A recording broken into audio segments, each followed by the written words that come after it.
How to practice at home. Hello, my friend, good to see you. How are you? Great. So, listen, today I'm going to give you lots of ideas about how to practice speaking English when you are alone at home. Home Alone sounds like a film. Are you ready? Let's do it. So, listen, today we're going to be looking at how to practice speaking English when you are alone at home. It's not so easy for many people, right? Because maybe you don't have any native English speakers in your city. Maybe there are no tourists that you can go and harass. Maybe there are no groups locally where you can go, chat and speak English. And maybe you're not ready to go on Skype and try to find some random English person to chat with. Somebody you don't know. I mean, that can be quite hard, especially if you're a little bit shy like me.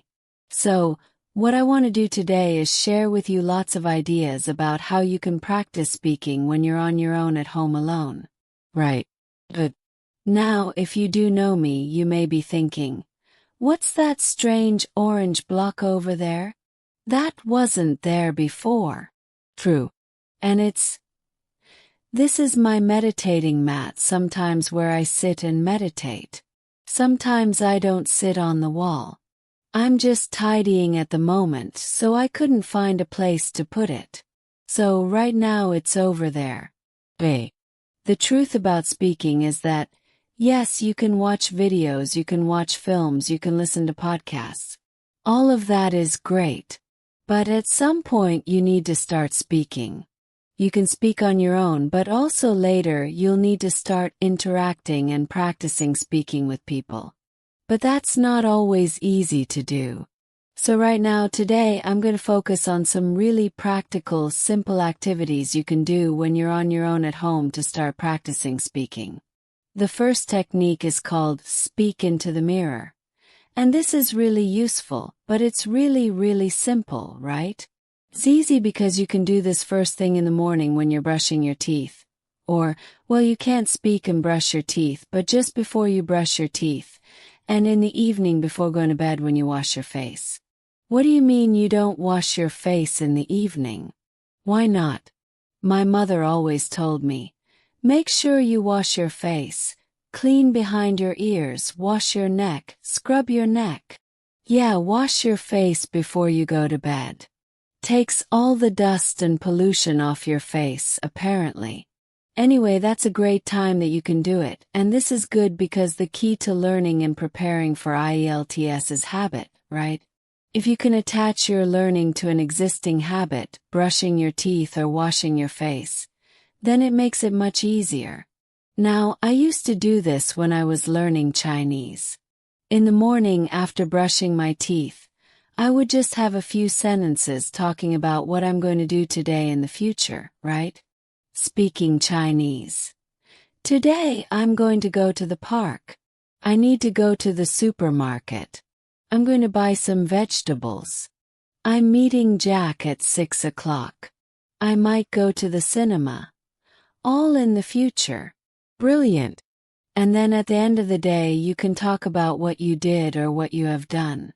Today I went to the park. Played football. I went shopping. In the end, I've done a lot.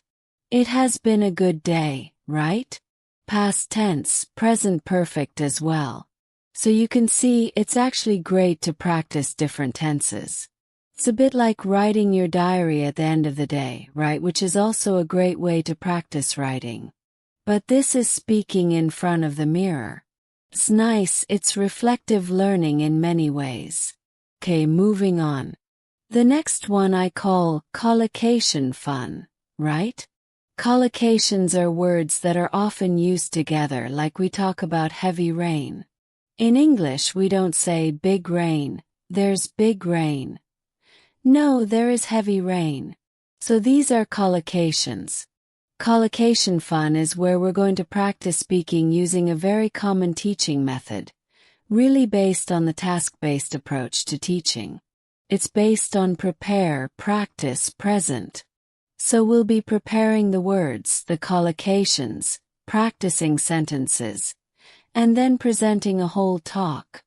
Now, the reason I suggest doing this in front of the mirror is that actually there are great benefits to talking to a mirror.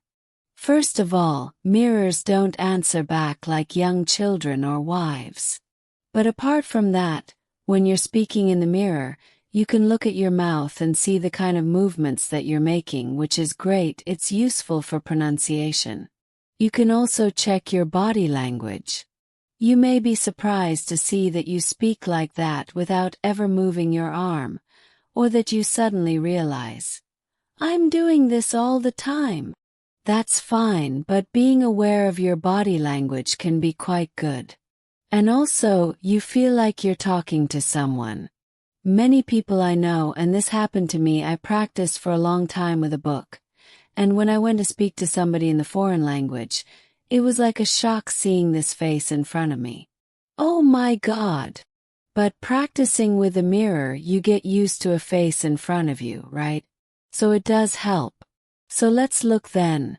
Prepare, practice, and present. Preparing. What I suggest you do here is take a topic, right? A recent topic we were studying in the live lessons was science. Then get some collocations.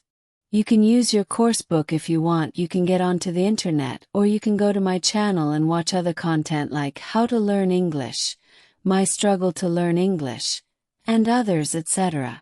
In here, right, you've got free video lessons. You can go through the free video lessons. And there is a recent one on how to learn English. So you can just listen, right, download the video. Yeah, we want to download that. And then find in there all the collocations. Look, you've got the notes here, and here you've got collocations, you've got idioms, you've got loads of stuff. And what I would do is take maybe 6 or 7 collocations or idioms like exact science. It's not rocket science, or to be on the same wavelength. And that's the preparation, right? That's step 1. Step 2, in front of the mirror, just make a sentence with it, right? Exact science. Well, parenting, bringing up children, is not an exact science. Cooking is not an exact science. Frying an egg, it's not rocket science, it's actually quite easy, right? Then I'm just practicing sentences. Here. And then in the end, after practice comes present. I take one of the old part 2 questions around science, maybe something like, describe an area of science you're interested in. And then start to talk about it for maybe a minute, trying if possible to use some of these phrases and sentences. Right. So you may say something like this. Describe an area of science you're interested in. Well, okay, I guess an area I'm interested in actually is cooking. And I know it's not an exact science, but I guess it's a branch of science, a branch of food science maybe, right? And I am interested in the science behind cooking. I think it's very interesting. I know with cooking, when you heat things up, they change. And when you mix different things like sugar and vinegar, you get different levels of acidity and chemical reactions happen. So I think it's really interesting, right? I think chefs and scientists are really on the same wavelength because they're trying to experiment, discover new things, whether it's cooking or new dishes, things like that. I know cooking isn't rocket science, but I am interested in how it works. So yes, although it's not a hard science, I think it's an interesting area of science for me. So you can see what I'm doing here is not giving a perfect part 2 answer. I'm just trying to activate and practice some of these expressions that I've been learning, and that's it really. So that's it. It's great because preparing the collocations, practicing the sentences, and then presenting a talk is a really tried and tested method. Do it in front of the mirror, it's great. You get everything, you get the contact with somebody, but you can see yourself, you can monitor yourself. It's really, really effective. Collocation fun, great. I want to go and do it. Sounds like so much fun. I'm going to do it again right now. I'll be back in a moment. Next up, practice with short audios. Now, I am a big fan of extensive listening, right? Listening to podcasts and films, that's great. But when it comes to speaking, I think short audios are much better. They are bite-sized chunks. They're easy to use, and your concentration is shorter for shorter periods of time. You can work with, for example, recorded IELTS sample answers. There are many websites that have those. Not written, it must be recorded, right? You want to listen and then speak. There's a tool that I've talked about in the past to many of the students here. It's called LinkU, and I like it because it's full of short audios that you can use to help start speaking, and it's free. I mean, there is a paid version, but you can get lots of stuff for free, which is great here. So let me show you first of all how that might work. So this is LinkU.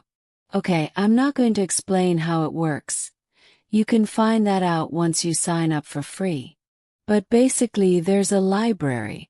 You choose your level here, so let's say I'm going to go intermediate, and you can choose down here different audios to listen to. I've got one of my previous lessons here about sport that I will open up, and let me just show you briefly how it works. We'll just focus on the bit on the left. Okay, let's try. Hello, Steph. Hello, Steve. Nice to see you again. Nice to see you again. So what I want you to focus on first is, as you listen to the sentence, pick out the stressed words. Nice to see you. Nice. See. You. Like to chat a bit about your interest in sports. Chat. Interest. Sports. So I'm just repeating the stressed words. Chat. Interest. Sports. Sure, you lived in Japan for quite a few years, I think. Lived. Japan. Years. I think. Right, about 9 years. 9 years. Okay, so you can see I'm just doing the word stress. And also you can pick out chunks or phrases that you like or that sound interesting. Years, and I think you lived in different cities. That's right, I lived in Sendai for 4 years, which is a little bit north of Tokyo. A little bit north. A little bit north. That's interesting. Which is a little bit north. Right, not in the north, not located in the north, but a little bit north of. Nice, Tokyo for 4 years and then 1 year down south in Shikoku. Down south. Interesting. Not in the south but down south. Okay. And did you play any sports when you were in Japan? A little bit. A little bit. I love that. A little bit. Played a little bit of soccer. I played a little bit of soccer. A little bit of soccer. Isn't that great? So you can see I'm picking out either the stressed words or little phrases or chunks that I like. And this is really helping us listen and prepare for speaking. Next, what you'll do after you've finished, if you want, you can check the tape script as you listen again, that's fine. But at the end, what I would like you to try and do is repeat the audio or the lesson, giving a summary. So repeating it with your words, not reading, not listening. In fact, you can just close that and focus on your own words, right? And then after you've done that and a bit of practice, you could try to retell the lesson or the story and record yourself. If you're not sure, you can use your phone. There are mobile apps to record your voice. There's Vocaroo, which is also a very simple online voice recorder. And recording yourself is great because it puts pressure on you, and that, my friend, is good.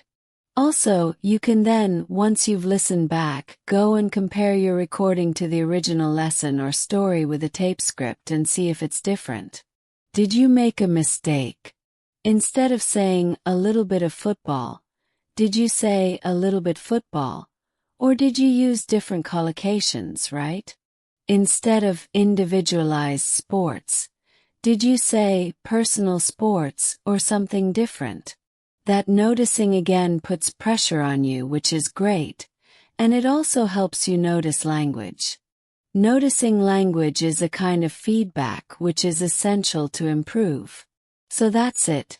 Practice with short audios. The next one is really fun. And it's about imitating your favorite English-speaking actor or actress. Okay, so here when you watch a film in English, take some of the actors that you really like and pretend to be them, right? You're copying their body language, their gestures, their facial expressions, their accent, their voice, their words. You're copying everything. Why does this work? 'Cause it's all about identity. A key part of language learning is your identity as an English speaker. And as students, we often have a mask, or we can create a mask that we hide behind when we speak a foreign language. This can be very, very helpful to reduce anxiety or stress, especially if you're shy or you don't want to. You're embarrassed of mistakes and of not speaking correctly. When you have this mask to hide behind, it doesn't matter because you're being somebody else. And it's great fun to do this with actors and actresses that you like. Let me show you a very, very simple example. There's a great actor called Rowan Atkinson. You may know him from Mr. Bean, but he plays a myriad of characters. One of the recent ones is Johnny English, right? Let's have a look at Johnny English. I'm not sure. Let me clear up the uncertainty for you. You haven't. Right. So it's that taking the character, trying to do the voice and the whole body, and you become that character, and you can do that when you're practicing speaking on your own, right? You probably don't want to do it when you're out and about at the shops or speaking to foreign people. Hello. They'll think you're Johnny English, they'll think you're mad. But when you're having fun at home, it can be a great way to practice. So that's it. Imitate your favorite English-speaking actor. The next one is to send audio messages. Right now, if you're using Facebook, WhatsApp, or other social media that have a chat facility, often we send text messages. You probably send them in your own language, but you could think about sending them in English, right? And go a step further. Send an audio message rather than a written message, because that will be practicing your English. Okay, you can do this if you have some friends who maybe speak English or family members. You can have a bit of fun with them practicing sending messages to each other in English or any other language, right? I mean, we do this sometimes, it can be quite fun to do. And the great thing about sending audio messages is it's not like a live phone conversation where the pressure is there. You have time to prepare, to think about what you're going to say, to record it, and if you don't like it, delete it, record it again. But it doesn't have to be perfect, right? It's just about practice, not perfection. Practice, practice. So sending audio messages is a great way to do it. Next up, imitate the English foreigner. Now, I'm sure most people can imagine or know how English people speak your language, right?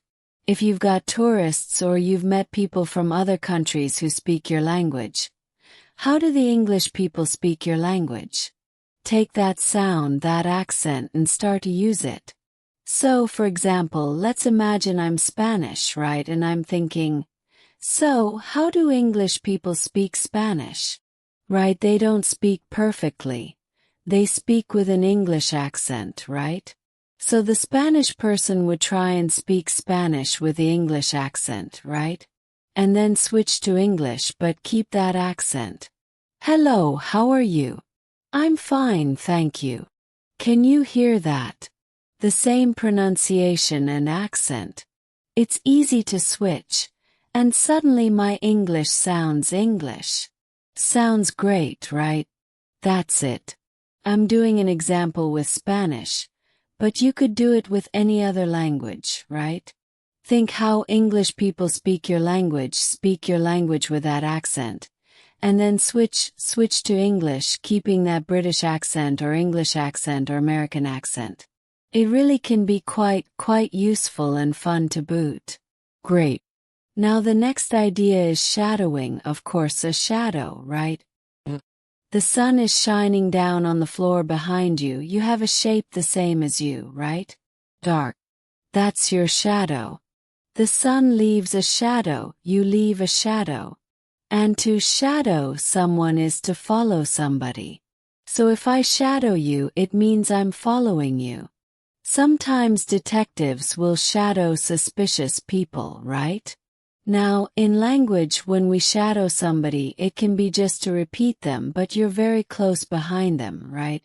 Remember, wherever you go, your shadow follows very closely.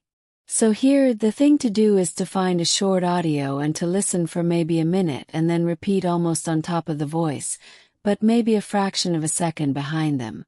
So you're just behind them, but you're really following them very, very closely. Do not wait for the sentence to finish and then repeat. This is different. This is being really close behind them, and it forces you to pick up on word stress and intonation. And if you focus on those two things, it really can help build up that speaking skill. Word stress and intonation. Let me kind of demonstrate.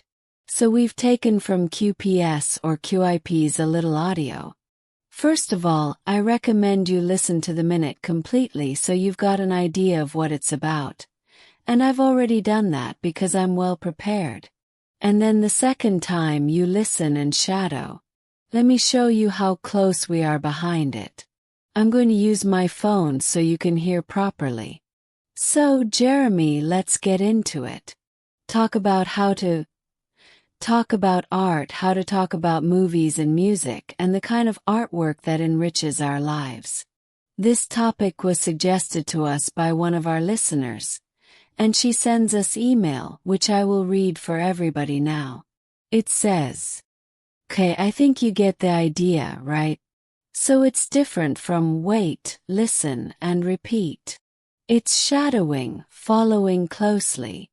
At first it's very hard, but the more you do it, the more you'll be noticing word stress, intonation, even accent. I noticed I was picking up a Canadian accent. It's all about. Right. That is shadowing. Let's move on. So we've had shadowing. Right now we're going to look at responding. What is responding? Well, put very, very simply, responding is you hear a question, you get an idea, you give an answer, you respond. The biggest problem students have is that they practice, they take a question, they know the question, they've prepared it, and they practice giving answers, right? What happens in the exam? Well, surprise, surprise. In part 3, you get strange questions you weren't ready for. What do you think of globalization? And what do? First of all, have something to say about globalization, right? Make sure you've done a bit of research on the topics, get some ideas. If you don't know, you can always say, "Oh, I haven't thought about that. Let me see," right? Use a time filler to gain time. Let me see. Use a time filler to gain time. But the most important thing is that, in your practice, as well as looking at these topics, you need to practice responding because in part 3 in the exam, the biggest problem students tell me is, "I didn't have an idea. I didn't know what to say. I wasn't expecting that. I just couldn't get my ideas out and speak." So you need to practice responding where you hear a question, you've got no idea what it is, you get an idea quickly, and you answer, right? It's a bit of pressure, but as I mentioned before, a bit of pressure is good in your practice. Now you can do this if you have a speaking partner really effectively, right? So what you do is one of you says, "I'm going to bring into our next session 5 questions," and you don't know what they are. The other person does the same. You come into your session and you ask each other these surprise questions. It's a shock at first, but it's like anything, it's like going down to the gym. You just practice this and you build up the skill. If you haven't got a speaking partner, you can do a bit of practice on my YouTube channel, right? If you know my YouTube channel, English Spoken Stories. Hidden away in the playlists, go on the playlists. There's lots here that you've probably never seen, and at the very bottom, you'll see 2 episodes which are very useful for you, right? And then the next question. Let me just play it for you and you'll see. Let's press shuffle. And it plays automatically. Do you like your hometown? Oh, that's a good question. Do I like my hometown? Yeah, I think my hometown Manchester, which is up in the north of England, is a very attractive place. There's lots of restaurants and shops. It does attract quite a few tourists as well, and they often come in to see the industrial landscape or the football pitches. We have a famous football team called Manchester United. Do tourists like to visit your hometown? Yeah, there are quite a lot of tourists who come to visit my hometown. So you see what's happening, right? It's just automatically asking me the next question. And I practice responding because I don't know what the questions are. Shuffle random so you can practice that.